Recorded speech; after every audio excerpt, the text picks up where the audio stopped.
minggu ini saya diberi tugas oleh pendeta kita, Pendeta Yosi, untuk menyampaikan firman Tuhan yang masih merupakan rangkaian dari tema besar bulan ini ya. Kalau Bapak Ibu masih ingat, selama bulan ini kita terus belajar mulai dari minggu pertama Mei, kedua, dan sampai minggu ketiga tentang bagaimana Allah memeliharakan kita dan the provider. Pada minggu pertama kita belajar tentang Yehovah Jireh, ya, bahwa Tuhan itu belajar dari kisah Abraham mempersembahkan anak yang tunggal, Ishak, bagaimana Tuhan menyediakan domba yang tersangkut di semak-semak duri itu ya, bahwa Tuhan Yehovah Jireh adalah Tuhan sudah melihat dan Tuhan sudah menyediakan. Minggu lalu kita belajar logika di balik pemeliharaan Tuhan. Kita belajar tentang burung godwit. Masih ada yang ingat minggu lalu bagaimana ada sebuah burung kecil yang terbang dari Alaska sampai New Zealand tanpa berhenti karena dia harus melintasi lautan Atlantik dan dia nggak mungkin berhenti gitu ya. Dia terbang berapa? Lupa saya, 11.000, 12.000 km tanpa berhenti, dan dia bisa sampai di New Zealand tanpa tersasar karena Tuhan memberikan GPS gitu ya, internal, sehingga dia tidak nyasar dan dia bisa sampai di sana tepat pada saat makanannya itu banyak gitu ya, ulat-ulat. Dan minggu ini kita akan belajar pelajaran yang ketiga, judulnya The Rhythm, belajar cukup di setiap musim. Mari bersama-sama kita membuka dari firman Tuhan, Keluaran pasal 16. Kita membaca silih berganti dari Keluaran 16 pasal 13 sampai 21.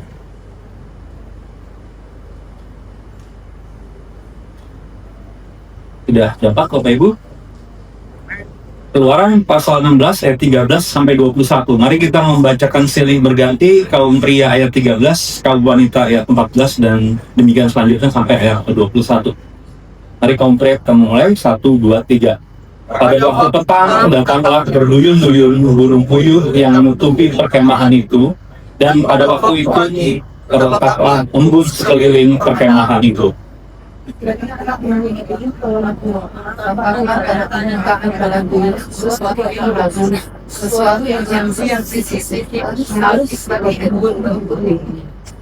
Ketika orang Israel melihatnya, berkatalah mereka seorang kepada yang lain, "Apakah ini?" Sebab mereka tidak tahu apa itu. Tetapi Musa berkata kepada mereka, "Inilah roti yang diberikan Tuhan kepadamu menjadi makananmu." Inilah perintah Tuhan. Untuk hari itu, tiap-tiap orang duduk semuanya, masing-masing aku boleh mengambil posisi katanya, seoleh seseorang menurut dengan jiwa. Demikianlah diperbuat orang Israel. Mereka mengumpulkan, ada yang banyak, ada yang sedikit. Maka orang yang yang membutuhkan sedikit tidak bergerak. Yang tiap orang menggunakan untuk berdoanya. Musa berkata kepada mereka, orang pun tidak boleh meninggalkan daripadanya sampai pagi. Tetapi ada yang meninggalkan Musa dan meninggalkan daripadanya sampai pagi. Lalu bergerak dan berbau busuk. Maka Musa didengarkan kepada mereka. Setiap pagi mereka mengumumnya, tiap-tiap orang menurut keperluannya. Tetapi ketika matahari panas, cairlah itu. Ya, mungkin kita sudah pernah atau cukup sering mendengar cerita tentang mana ini ya. Cuma mungkin saya sedikit refresh latar belakang peristiwa ini ya. Jadi saat ini bangsa Israel sudah keluar dari tanah Mesir. Ingat ceritanya Exodus, bagaimana Tuhan menulahi Firaun dan kerajaannya sampai tulah ke-10, sehingga akhirnya bangsa Israel bisa keluar, kemudian dipimpin oleh Tuhan dengan tiang api, tiang awan, sehingga akhirnya mereka ketemu laut Teberau atau Laut Merah, dan mereka Tuhan melakukan mujizat yang luar biasa dengan membelah laut itu, dan mereka bisa menyeberang untuk menuju tanah Kanaan, dan Firaun serta tentaranya dibunuh sama Tuhan di Laut Merah itu ya. Tapi ketika mereka sudah sampai di seberang, mereka tidak langsung masuk tanah Kanaan, mereka harus melintasi padang gurun dulu. Jadi kalau Bapak Ibu baca dari ayat 1, itu sebenarnya kejadiannya baru sekitar 1,5 bulan dari mereka keluar dari tanah Mesir, jadi masih baru ya. Dan kenapa Tuhan memberikan mana ini? kalau dibaca mundur gitu ya, kita nggak baca tadi, itu sebenarnya karena di saat itu ketika mereka masuk di padang gurun, mereka mulai kelaparan gitu ya. Mungkin persediaan makanan yang dibawa sudah habis, dan karena di padang gurun tidak ada apa-apa, tidak ada buah, tidak ada padi dan sebagainya, mereka nggak bisa makan apa-apa dan mereka mulai bersungut-sungut. Jadi ini sebenarnya kondisinya agak ironis ya, mereka baru saja mengalami suatu peristiwa yang begitu dahsyat, membelah Laut Merah, Tuhan membelah Laut Merah, mereka menyeberang di tanah yang kering, mereka juga disertai tiang api, tiang awan, tapi mereka menggerutu gitu, karena yang sebenarnya sepele, makanan perut, karena itu kan harusnya mereka pikir kalau Tuhan bisa melakukan mujizat yang begitu luar biasa, apa sih masalahnya untuk perut, urusan sekedar perut gitu ya. Tapi itu yang terjadi, bangsa Israel melupakan apa yang Tuhan sudah lakukan sebelumnya, dan mereka mulai bersungut-sungut sehingga akhirnya Tuhan berfirman kepada Musa, aku akan memberikan mereka roti yang dari padang. Mungkin Bapak Ibu berpikir ya, kalau kita belajar perjanjian lama ini sebenarnya apa sih relevansinya buat kita di masa ini gitu ya. Saya pernah mendengar satu khotbah dari, saya lupa dari hamba Tuhan siapa. Dia mengajarkan dengan namanya ini namanya tipologi. Saya juga baru tahu istilahnya sebenarnya setelah dia ngomong. Jadi tipologi itu adalah metode penafsiran yang melihat peristiwa-peristiwa yang terjadi di perjanjian lama sebagai bayangan atau lambang atau simbol dari apa yang terjadi di perjanjian baru. Contohnya, Tuhan Yesus sendiri dia memakai tipologi ini, menggunakan apa yang dilambangkan di perjanjian lama dan digenapi di perjanjian baru. Ketika Tuhan Yesus bilang di Yohanes pasal 3 atau 14-15, waktu itu Tuhan Yesus berkata, sama seperti Musa meninggikan ular di padang gurun, demikian juga anak manusia harus ditinggikan, supaya setiap orang yang percaya kepadanya beroleh hidup yang kekal. Jadi kalau Bapak Ibu ingat di perjanjian lama, ketika orang-orang Israel itu berbuat dosa, mereka ada wabah ular gitu ya, mereka dipanggut ular, terus kemudian Tuhan berfirman pada Musa, bikin tiang dan ada ular tembaga di atasnya. Orang yang lihat ke ular itu akan diselamatkan. Jadi itu sebenarnya gambaran bahwa Tuhan Yesus akan ditinggikan di kayu salib dan kita percaya kepadanya juga diselamatkan. Tuhan Yesus juga menggunakan hal yang sama di Matius 12 ayat 40 ketika dia berbicara seperti ini, sebab seperti Yunus tinggal di dalam perut ikan 3 hari 3 malam, demikian juga anak manusia akan tinggal di rahim bumi 3 hari 3 malam. Itu juga sebenarnya suatu perlambang yang digenapi. Walaupun ini mungkin nanti di sesi lain kita bisa bahas ya, karena banyak dipertanyakan, katanya Tuhan Yesus nggak 3 hari 3 malam kok gitu, 3 hari 2 malam gitu. Nah, itu ada penjelasannya. Dan yang terakhir saya juga ingin menunjuk kepada Paulus. Paulus, kalau Bapak Ibu nanti ada waktu bisa baca di 1 Korintus pasal ini 10.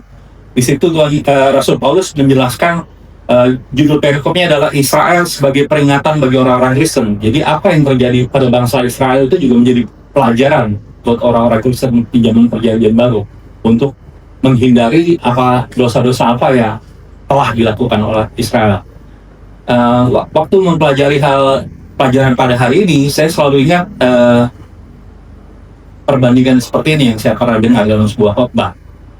Ya, kalau di perjanjian lama itu, jadi sebenarnya kan di Alkitab Perjanjian Baru orang-orang Kristen disebut sebagai Israel rohani gitu ya. Tapi kalau kita lihat perbandingan itu sebenarnya kayak iya ya, benar juga ya. Contoh, Israel adalah bangsa yang dipilih dan kita orang-orang Kristen adalah orang-orang yang dipilih Tuhan gitu ya. Kemudian bangsa Israel dibebaskan dari perbudakan Mesir, sementara kita orang-orang percaya pada masa ini adalah orang-orang yang dibebaskan dari perbudakan dosa. Kemudian bangsa Israel melintasi Laut Merah, itu yang melambangkan mereka sudah pindah dari hidup lama ke dalam hidup yang baru. Sedangkan kita di masa kini, baptisan itu melambangkan seperti juga ya, kita manusia lama kita mati dan kita sudah bangkit. Jadi ketika kita hari ini akan belajar tentang masa-masa di padang gurun, itu juga sebenarnya ada hal-hal yang bisa kita pelajari sebagai kehidupan rohani pada masa kini. Jadi baru sekarang kita masuk nih, apa yang bisa kita pelajari dari pelajaran hari ini tentang masa-masa di padang gurun dan aplikasinya bagi masa ini. Yang pertama saya ingin membahas yang namanya mana tadi ya. Mana itu adalah sesuatu yang belum pernah ada sebelumnya, baru ada pada waktu itu, dan setelahnya juga berhenti ya, nggak ada lagi sampai sekarang. Mana itu dari bahasa Ibrani-nya man gitu ya. Kata ini sebenarnya nggak ada artinya. Kata arti ini sebenarnya adalah pertanyaan. Jadi kalau tadi di ayat 15 ya sudah kita baca, ketika orang Israel melihatnya, berkatalah mereka seorang kepada yang lainnya, manhu. Artinya apa? Apakah ini? Apakah itu? Gitu. Jadi mana itu sebenarnya artinya apakah ini sesuatu yang mereka tidak kenal, mereka tidak pernah lihat, dan itu yang diberikan Tuhan pada waktu itu ya. Tadi kita baca bagaimana Tuhan memberikannya juga luar biasa ya. Waktu embun turun pada embun biasanya turun apa subuh kali ya. Waktu embun turun pada waktu subuh, terus tiba-tiba ada kayak putih-putih di tanah, dan ketika pagi mereka bangun, mereka harus mengumpulin itu, dan itu yang namanya mana. Mana itu digambarkan seperti ketumbar, warnanya putih dan rasanya seperti kue mani. Jadi itu mana itu nanti diolah dan dibikin kue gitu ya, roti seperti itu. Ada beberapa hal yang menarik yang kita bisa lihat dari proses pemberian mana ini. Yang pertama, mana itu hanya turun di waktu pagi. Di siang hari, dikatakan tadi di siang hari mananya itu mencair. Artinya apa? Artinya orang-orang Israel harus bangun pagi-pagi, harus rajin, dan harus kumpulin. Mereka harus kerja, kumpulin. Kenapa? Karena begitu nanti siang, udah hilang nih makanannya. Itu yang pertama. Terus kemudian, ambilnya dibatasin. Orang Israel hanya boleh mengambil 1 gomer. Saya kemarin cari 1 gomer itu berapa banyak sih. 1 gomer itu ternyata sekitar 2 sampai 2,5 liter per orang per hari. Jadi kalau misalnya Bapak Ibu keluarganya 3, ya berarti ngumpulin 3 gomer per hari. Dan lucunya lagi, walaupun Bapak Ibu mengumpulkannya begitu rajin, atau ada orang yang ya sekedarnya aja ya, ketika dibawa ke rumah nanti dihitung ternyata sama. Masing-masing orang dapat segomer, nggak ada yang lebih, nggak ada yang kurang. Itu yang menarik juga. Dan kemudian yang menarik juga dari mana ini adalah nggak bisa disimpan. Waduh, ini menurut saya sih agak menyeramkan gitu ya. Bayangkan di padang gurun ada makanan, pasti kecenderungan kita ingin menyimpan dong. Kita kumpulin banyak-banyak buat perbekalan gitu ya. Tapi enggak, Tuhan nggak kasih itu. Kenapa? Karena kalau itu disimpan sampai besoknya, dia akan busuk. Tuhan dibilang berbau, berulat, sehingga membuat ya nggak nyaman gitu ya, dan nggak bisa dimakan. Jadi benar-benar Tuhan tidak memberikan mana ini untuk disimpan atau dibuat persediaan. Anehnya gitu ya, anehnya di hari ke-6, kalau kita tahu ya, bangsa Israel harus merayakan hari Sabat, dia tidak boleh bekerja di hari yang ke-7. Di hari ke-6 mereka boleh mengumpulkan 2 gomer per orang. Dan lucunya 2 gomer ini yang disimpan itu nggak apa-apa, nggak rusak, sampai besoknya mereka bisa konsumsi. Tapi khusus hanya di hari ke-6. Ya. Sebenarnya apa sih yang kita bisa pelajari dari peristiwa mana harian yang diberikan oleh Tuhan? Saya coba membedah ini dari 2 sisi. Yang pertama adalah dari sisi Tuhan. Karena Tuhan ini kayak yang berinisiatif memberikan mana ini. Sebenarnya tujuannya apa? Hari ini ada 3 hal ya bisa kita pelajari bersama-sama. Mana itu menunjukkan kuasa Allah. Bayangkan tadi mana gitu ya, kan namanya dia apa sih ini?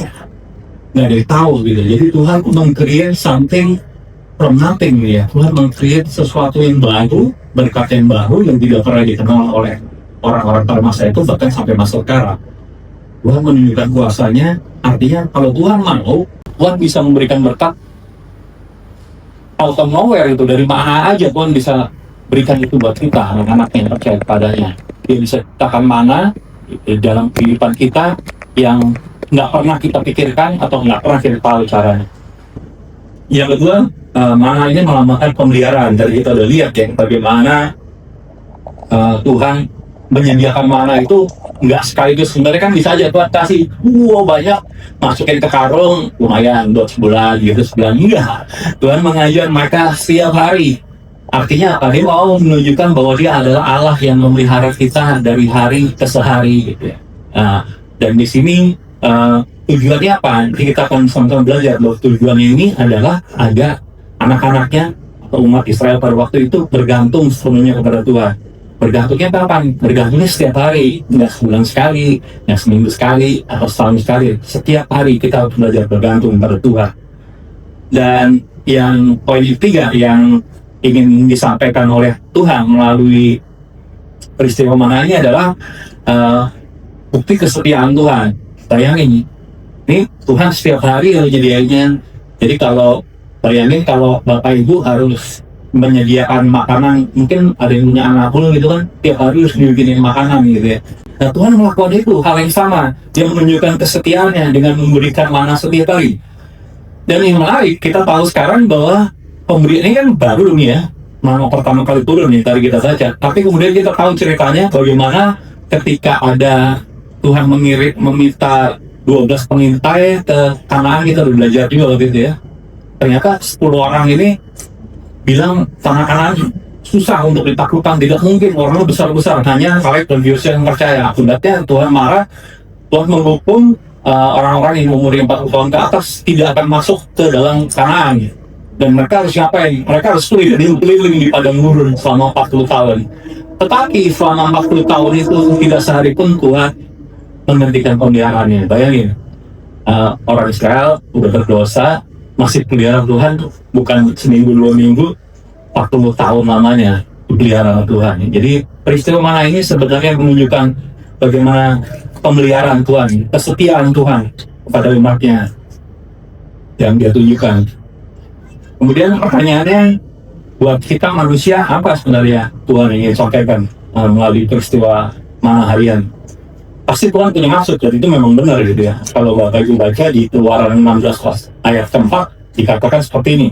Lalu berfirmanlah Tuhan kepada Musa, sesungguhnya aku akan menurunkan dari langit hujan roti bagimu, maka bangsa itu akan keluar dan memungut tiap-tiap hari sebanyak yang perlu untuk sehari, supaya mereka coba apakah mereka hidup menurut hukumku atau tidak. Jadi memang ada maksud Tuhan dengan mana harian ini.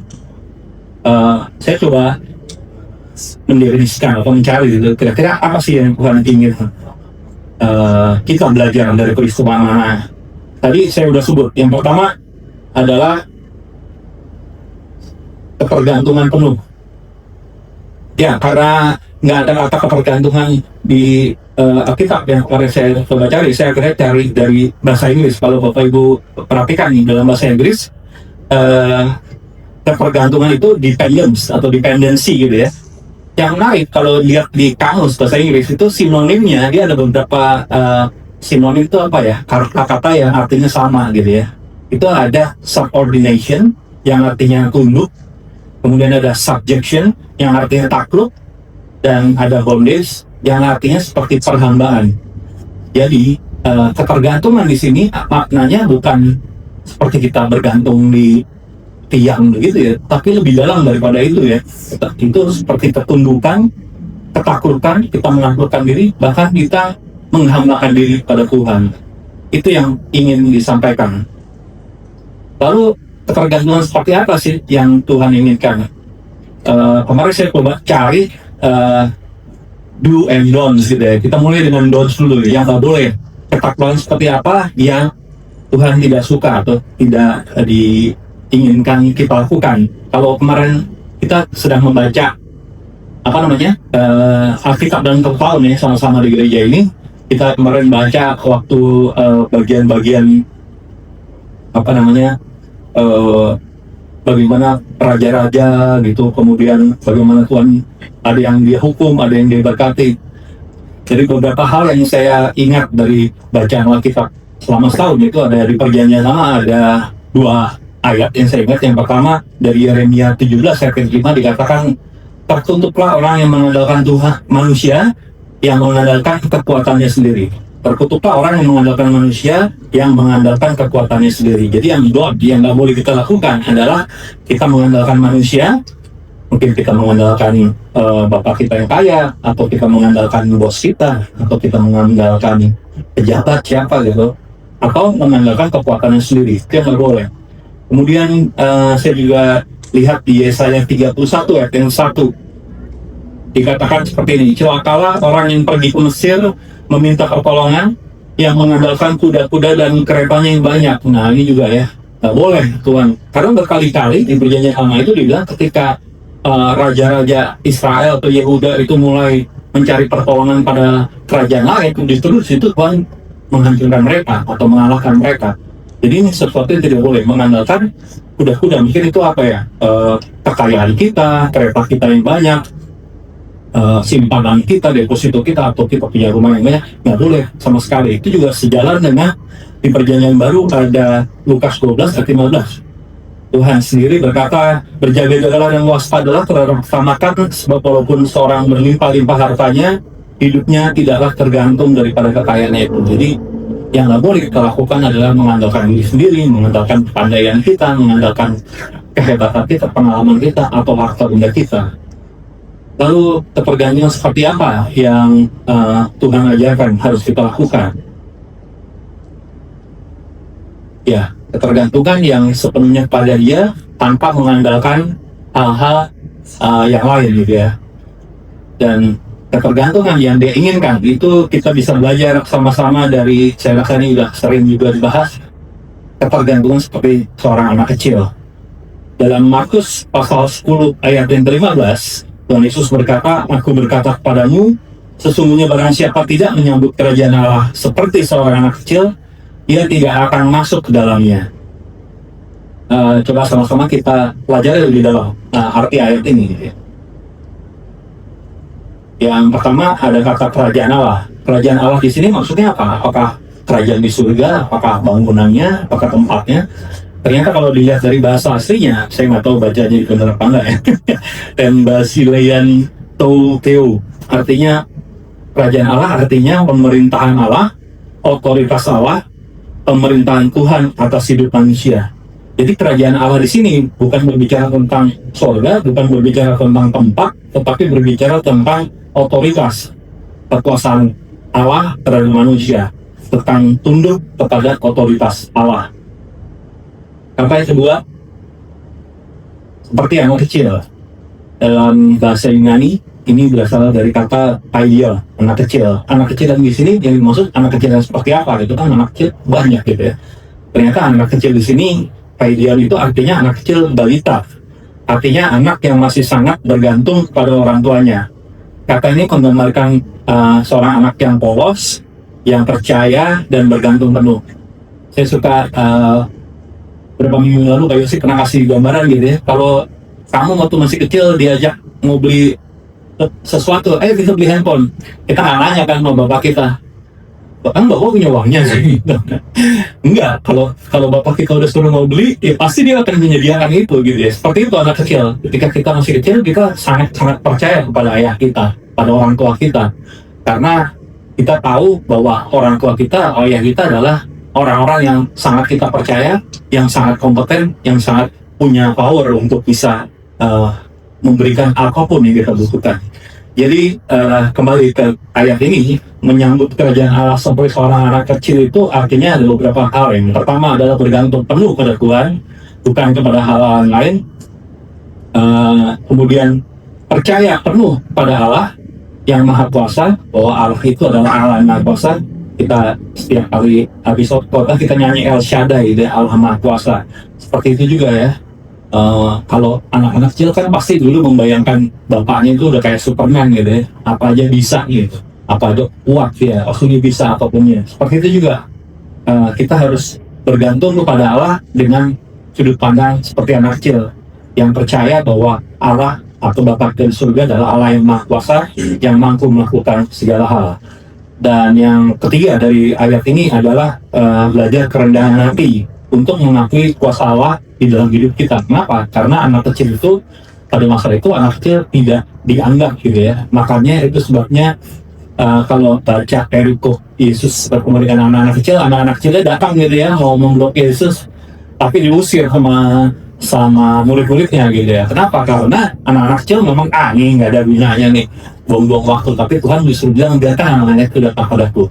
Karena memang justru dengan iman yang polos, dengan kerendahan hati, kita mengakui bahwa kita tidak memiliki kemampuan apa-apa kecuali bergantung kepada Tuhan. Oke, itu poin pertama yang kita bisa ambil dari peristiwa mana tadi. Yang pertama, ketergantungan. Dan yang kedua, kita belajar apa yang namanya ketaatan. Tadi saya sudah sebutkan mana itu menunjukkan bahwa orang-orang Israel itu harus taat. Taatnya apa? Karena ada perintah Tuhan yang spesifik tadi ya. Kamu harus bangun pagi-pagi, kamu harus kumpulin satu gomer, nggak boleh lebih, dan itu satu gomer per orang, jadi sesuai anak-anakmu, ya, jumlah anggota keluargamu. Kemudian harus diolah, harus cepat-cepat karena kalau udah siang cair dan sebagainya tadi ya. Jadi ada hal-hal yang secara spesifik harus kita taati. Sama seperti kita pernah belajar waktu itu bagaimana Tuhan memberi perintah ketika orang Israel mau pertama kali masuk tanah Kanaan, dia bertemu dengan yang namanya tembok Yeriko gitu ya.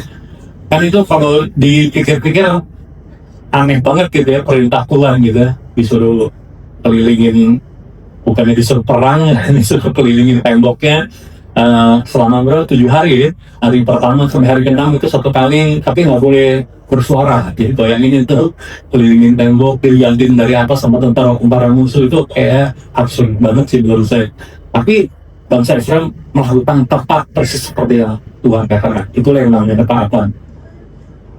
Saya coba menggali lagi apa kata taat. Ada satu ayat yang saya suka di Filipi 2 ayat 5-8. Saya coba bacakan di sini. Hendaklah kamu dalam hidupmu bersama menaruh pikiran dan perasaan yang terdapat juga dalam Kristus Yesus, yang walaupun dalam rupa Allah tidak menganggap kesetaraan dengan Allah itu sebagai milik yang harus dipertahankan, melainkan telah mengosongkan dirinya sendiri dan mengambil rupa seorang hamba dan menjadi sama dengan manusia.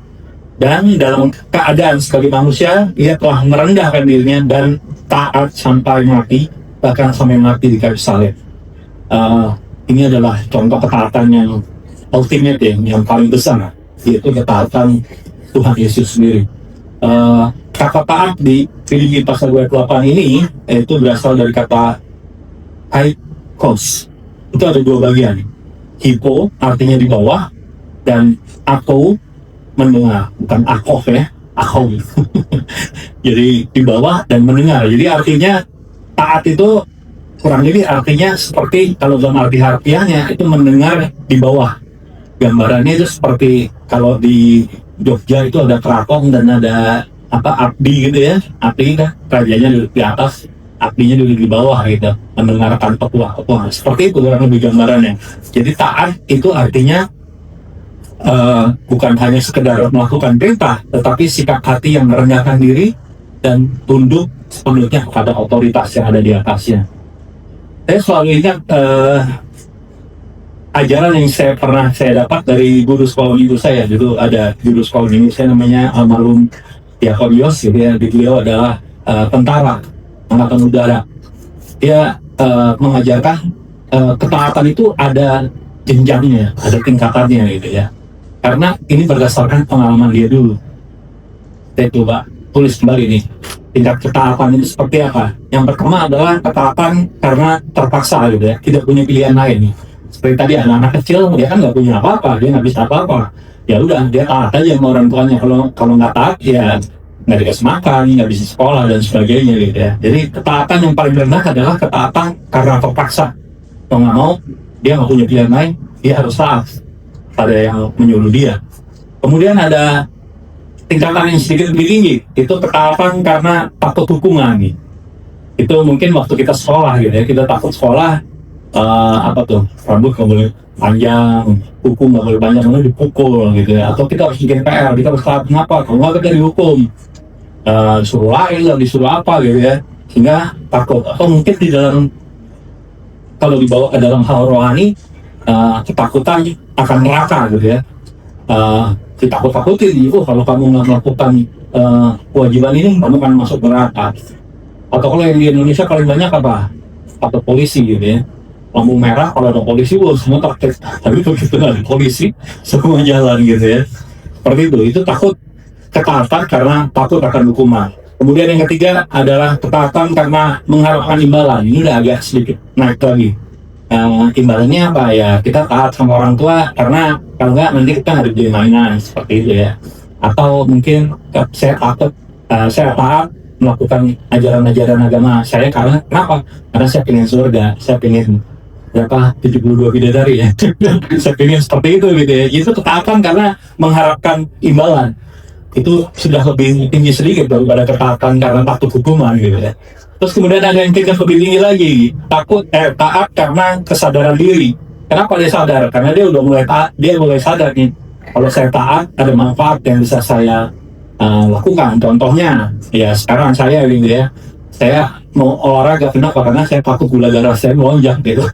Jadi saya taat olahraga tiap hari karena saya tahu dengan taat ini ada manfaat bagi diri saya sendiri yang bisa saya dapatkan. Saya jaga makan dan sebagainya. Itu taatan karena kesadaran diri. Dan yang tingkat yang paling tinggi yang dikatakan oleh guru saya pada waktu itu adalah taatan karena mencintai dan menghormati otoritas di atasnya.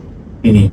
Jadi ketika anak kita menaati kita, bukan karena dia takut, bukan karena dia mengharapkan imbalan, tetapi karena dia mengasihi kita, itu beda pasti ya. Mungkin waktu kecil anak kita mengasihi kita atau menaati kita karena tadi ya takut atau pengen dapat imbalan dari kita. Tapi ketika dia sudah dewasa dan dia kemudian menyatakan bahwa saya taat karena saya mengasihi engkau, itu pasti wah dalam sekali rasanya. Seperti itu juga Tuhan ya. Tuhan ingin mengajar kita melalui peristiwa pada urunan mana ini agar orang Israel ini naik gitu, sama seperti kita, agar ketaatan kita sama Tuhan bukan lagi ketaatan karena takut, ketaatan karena pengen surga, ketaatan pengen diberkati, bukan seperti itu, tapi karena kita mengasihi Tuhan. Kita mengasihi Tuhan kenapa? Karena dia sudah lebih dahulu mengasihi kita. Oke, sekarang kita masuk ke poin yang ketiga. Tadi yang pertama, Tuhan mengajarkan kita untuk bergantung pada Dia, kemudian belajar taat, dan yang ketiga tujuannya apa? Untuk menentukan karakter. Karena ya kembali lagi, ini adalah sesuatu yang diulang-ulang. Kita tahu bahwa ketika kita mengulang suatu kebiasaan, akhirnya kita sadar, kemudian itu secara tidak sadar karakter kita akan terbentuk gitu dari hal-hal itu. Itulah yang terjadi dan itulah yang dilakukan Tuhan. Apa sih sebenarnya karakter apa yang Tuhan ingin kita semua belajar dengan mengalami tadi masa-masa pada gurun dan masa-masa Manaharia. Di Ulangan 8 ayat 2-3 saya quote di sini. Ingatlah kepada seluruh perjalanan yang kau lakukan atas kehendak Tuhan Allahmu di padang gurun selama 40 tahun ini. Jadi ini setelah 40 tahun ya ayat ini. Dengan maksud merendahkan hatimu dan mencoba engkau untuk mengetahui apa yang ada dalam hatimu. Jadi apakah engkau memegang pada perintahnya atau tidak.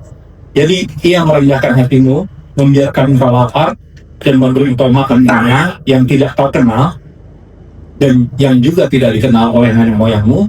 Tujuannya apa? Untuk membuat engkau mengerti bahwa manusia itu hidup bukan dari roti saja, tetapi manusia hidup dari segala yang diucapkan Tuhan. Jadi yang faktor utama yang Tuhan ingin ajarkan melalui peristiwa ini adalah kerendahan hati, agar kita orang-orang percaya merendahkan hati, merendahkan diri kita di hadapan Tuhan dan mengakui hanya Dia satu-satunya yang menjadi sumber pengharapan kita. Ada banyak ayat Alkitab yang menyatakan bahwa Tuhan senang dan memberkati orang-orang yang rendah hati. Mungkin bisa dibaca sendiri ya, ada Mazmur 22 ayat 26, orang yang rendah hati akan makan dan kenyang. Mazmur 25 ayat 9, ia membimbing dan mengajarkan jalannya pada orang-orang yang rendah hati. Mazmur 37 ayat 11, tetapi orang-orang yang rendah hati akan mewarisi negeri dan bergembira karena kesejahteraan yang berlipat-lipat. Wow, keren ya, mari kita belajar rendah hati. Oke, kemudian yang kedua, merasa cukup. Nah, ini juga hal sesuatu yang sepertinya gampang gitu diucapkan, tetapi sulit untuk dilakukan. Saya pernah membaca suatu kata-kata yang bunyinya begini: seseorang yang kaya tidak dilihat dari seberapa banyak yang dia miliki, tetapi dari seberapa banyak yang dia ingini. Orang yang kaya tidak dilihat dari seberapa banyak yang dia miliki, tetapi dari seberapa banyak yang dia ingini. Artinya begini Bapak Ibu, artinya orang bisa saja sudah kaya menurut pandangan kita gitu ya. Dia punya rumah yang bagus, punya mobil banyak gitu, kerjaan yang bagus, tetapi sebenarnya dia belum merasa kaya. dia merasa bahwa masih banyak yang kurang, masih banyak yang ingin dia miliki gitu. Kenapa? Karena dia melihat orang lain mungkin yang lebih kaya daripada dia, sehingga akhirnya apa yang kita pikir dia sudah kaya, sebenarnya dia merasa dia tidak kaya, karena dia masih punya banyak keinginan yang ingin dia penuhi di dalam hidupnya. Sebaliknya, mungkin kita banyak melihat juga di dalam orang-orang di sekitar kita, orang-orang yang kelihatannya sederhana gitu ya. Ya rumahnya biasa-biasa aja, mungkin nggak punya mobil, punyanya cuma motor gitu ya, atau mungkin dia naik kendaraan umum, tapi orangnya kayaknya happy terus setiap hari. Kenapa?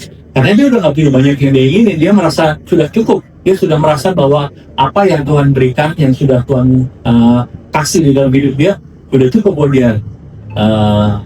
Udah punya rumah, sudah bisa makan setiap hari, sehat gitu. Dan orang ini yang dibilang, sebenarnya orang ini yang lebih kaya dibandingnya orang yang pertama kali. Ya, ada juga banyak ayat Alkitab yang bisa kita baca tentang bagaimana pentingnya rasa cukup ini. Ada di Filipi 4 ayat 11-13. Bapakku telah belajar mencukupkan diri di dalam segala keadaan. Aku tahu apa itu kekurangan dan aku tahu apa itu kelimpahan. Segala perkara dapat kutanggung di dalam Dia yang memberi kekuatan padamu. Bayangin itu Rasul Paulus ngomong begini, aku belajar mencukupkan diri, segala perkara dapat kutanggung. Waktu dia lagi di dalam penjara gitu, dalam keadaan yang tidak baik-baik saja, tapi dia merasa bahwa semuanya cukup aman gitu ya. Atau 1 Timotius 6 ayat 6-8, memang ibadah kalau disertai dengan rasa cukup memberi keuntungan besar. Bahwa kita tidak membawa sesuatu apapun ke dalam dunia, dan kita pun tidak membawa apa-apa keluar. Asal ada makanan dan pakaian, cukuplah. Kemudian Ibrani 13 ayat 5 bilang, jangan kamu menjadi hamba uang, cukupkanlah dirimu dengan apa yang ada padamu. Ada banyak lagi ya. Amsal 30:8-9 bilang, jangan berikan kepadaku kemiskinan atau kekayaan, biarkanlah aku menikmati makanan yang menjadi bagianku, supaya kalau aku kenyang, aku tidak menyangkalmu, dan kalau aku miskin, aku tidak menderita. Jadi, yang penting cukup. Rasa cukup atau contentment, rasa cukup atau contentment bukanlah tentang memiliki segalanya, melainkan sikap hati yang bersyukur dan bersandar kepada pemeliharaan Allah. Itu yang namanya rasa cukup. Nah, tadi dibilang rasa cukup bukan memiliki segalanya, tetapi sikap hati yang bersyukur. Jadi poin yang ketiga yang Tuhan ingin kita belajar dari peristiwa mana ini adalah hati yang selalu mengucap syukur. 1 Tesalonika 5:18 mengatakan, mengucap syukurlah dalam segala hal, sebab itulah yang dikehendaki Allah di dalam Kristus Yesus bagi kamu.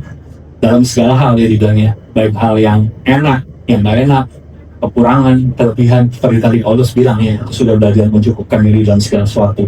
Mari kita belajar mengucap syukur di dalam segala hal. Kata mengucap syukur, give thanks itu bahasa Inggrisnya ya. Tapi kalau Bapak Ibu perhatikan di Yohanes 6 ayat 11, ini saya ambil, itu peristiwa di mana Tuhan Yesus memberi makan 5.000 orang gitu. Kalau Bapak Ibu ingat, ketika Tuhan Yesus memberi makan 5.000 orang, dia mendapatkan 5 roti dan 2 ikan. Yang dia lakukan pertama kali adalah dia berdoa dan mengucap syukur ya. Mengucap syukur dalam bahasa aslinya itu Eukaristio. Wah, kayaknya familiar ya, Eukaristio. Namun kata ini juga yang menjadi asal kata Eukaris atau perjamuan kudus, atau kalau di Katolik itu dibilang Ekaristi gitu ya. Jadi sama, itu artinya mengucap syukur. Kata ini terdiri dari 2 bagian, eu baik, dan charis itu artinya kasih karunia atau anugerah atau grace dalam bahasa Inggris. Jadi kata mengucap syukur kalau dari bahasa aslinya dalam Alkitab itu artinya bukan sekedar terima kasih, tetapi menyadari bahwa apa yang kita terima ini adalah anugerah dari Tuhan. Mengakui bahwa apa yang kita terima ini bersumber dari Allah saja, dan kemudian merespons dengan hati yang penuh hormat dan syukur. Wah, dalam sekali ya. Jadi mengucap syukur bukan hanya berterima kasih, tapi mengakui bahwa ini anugerah, bahwa ini semua bersumber dari Allah, dan kita menerimanya dengan penuh hormat dan rasa yang bersyukur. Itu arti mengucap syukur yang sebenarnya. mengucap syukur itu menolong kita mengalahkan kekhawatiran. Filipi 4:6 mengatakan jangan akan khawatir dengan apapun juga, tetapi nyatakanlah dalam segala hal keinginanmu kepada Allah dalam doa dan permohonan dengan ucapan syukur. Ketika hati kita selalu mengucap syukur, maka kekhawatiran akan hilang dalam hidup kita. Coba kita praktekkan ini ya. Dan kemudian juga tadi kita udah belajar bahwa tadi ya, ketika Tuhan Yesus mau melakukan mujizatnya, dia mengucap syukur. Mengucap syukur membuka pintu bagi kuasa Allah untuk bekerja. Tadi bayangin ada 5.000 orang laki-laki kelaparan, duduk menunggu makanan. Tuhan Yesus cuma dikasih 5 roti sama 2 ikan. Kalau secara manusia itu nggak masuk akal gitu ya. Wah, kebutuhan saya segitu banyaknya Tuhan, tapi gaji saya cuma segini gitu. Tapi mengucap syukur, mari kita belajar mengucap syukur. Tuhan mengucap syukur apapun yang Tuhan kasih, dan mujizat kuasa Tuhan akan bekerja. 5.000 orang dikenyangkan, masih sisa 12 orang. Oke, jadi itu 3 poin yang kita bisa pelajari dari peristiwa mana harian di kitab Keluaran tadi. Yang pertama, membentuk karakter mengajar kita untuk bergantung sepenuhnya pada Tuhan, belajar ketaatan kepada Tuhan apapun yang Tuhan sampaikan, kemudian membentuk karakter kita rendah hati, dan kemudian sebelum mengucap syukur saya lupa merasa cukup ya, rendah hati, merasa cukup, dan selalu mengucap syukur. Dan hasilnya apa ibu, bapak, ibu, kalau kita sudah melakukan semuanya itu apa yang Tuhan sudah perintahkan kepada kita, hasilnya ya kita akan masuk ke dalam tanah perjanjian ya. Ada penjelasan tentang tanah perjanjian atau Kanaan pada buat bangsa Israel ya. Buat kita tanah perjanjian kita masing-masing. Nanti yang sama adalah di surga ya. Tapi tanah perjanjian kita di dunia ini beda-beda. Kata-katanya seperti ini. Ulangan 6 ayat 10-11. Maka apabila Tuhan Allahmu telah membawa engkau masuk ke negeri yang dijanjikannya dengan sumpah kepada nenek moyangmu, yakni Abraham, Ishak, dan Yakub, untuk memberikannya kepadamu. Nah, memberikan apa nih kepada kami? Yang pertama, kota-kota yang besar dan yang baik, yang tidak kau dirikan. Rumah-rumah penuh berisi berbagai-bagai barang yang baik yang tidak kau isi.